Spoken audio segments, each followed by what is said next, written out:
அன்பு ஆன்மீக தமிழ் அன்பர்களே நண்பர்களே, உங்கள் அனைவருக்கும் தமிழ் யூடியூப் சேனலின் இனிய தமிழ் வணக்கம். தாய்மொழியால் இணைவோம், தாய்மொழியை வளர்ப்போம். வாழ்க தமிழ், வளர்க தமிழ். நமது சேனலில் இன்றைய பதிவு திருமூலர் அருளிய திருமந்திரம். இந்த நூலில் உள்ள ஒவ்வொரு பாடலையும் விளக்கத்துடன் ஒவ்வொன்றாக தினம் ஒரு திருமந்திரம் என்ற தலைப்பில் அளிக்க உள்ளோம்.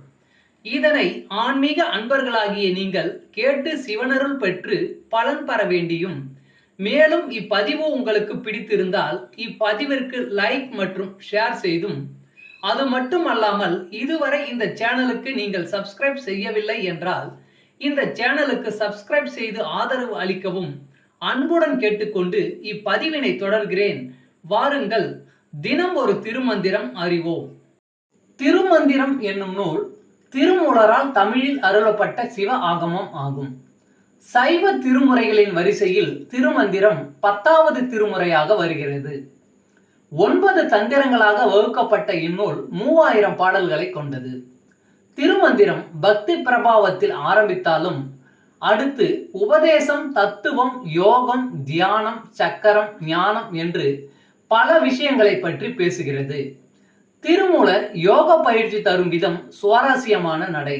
அவை வெறும் சூத்திரங்களாக இல்லாமல் படிப்பவர்களுக்கு உற்சாகம் தரும் விதமாக அதன் பலன்களையும் சேர்த்தே சொல்கிறார். தினம் ஒரு திருமந்திரம் பதிவில் இன்றைய திருமந்திரம் 144. யாக்கை நிலையாமை. தவமும் ஞானமும் துணைவரும். பண்டம் பேய் கூரை பழகி விழுந்தக்கால் உண்ட அப்பெண்டிரும் மக்களும் பின் செலார். கொண்ட விரதமும் ஞானமும் அல்லது மண்டி அவருடன் வழி நடவாதே.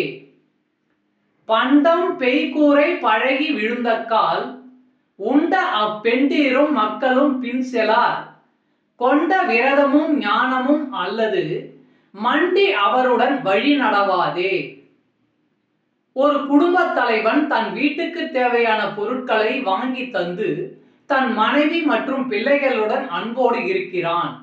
ஆயுள் முடிந்து அவன் இறந்து போகும்போது அவன் யாருக்காக உழைத்தானோ அந்த மனைவியும் பிள்ளைகளும் அவனுடன் செல்ல முடியாது. வாழ்நாளில் அவன் செய்த தவமும் பெற்ற ஞானமும் மட்டுமே அவனுக்கு துணையாக வரும். வேறு எதுவும் அவனுடன் செல்ல முடியாது. தமிழ் அன்பர்களே நண்பர்களே, இன்று தினம் ஒரு திருமந்திரம் என்ற தலைப்பில் திருமூலரின் திருமந்திரம் பாடலை விளக்கத்துடன் தங்களுக்கு அளித்ததில் நான் பெருமை கொள்கிறேன்.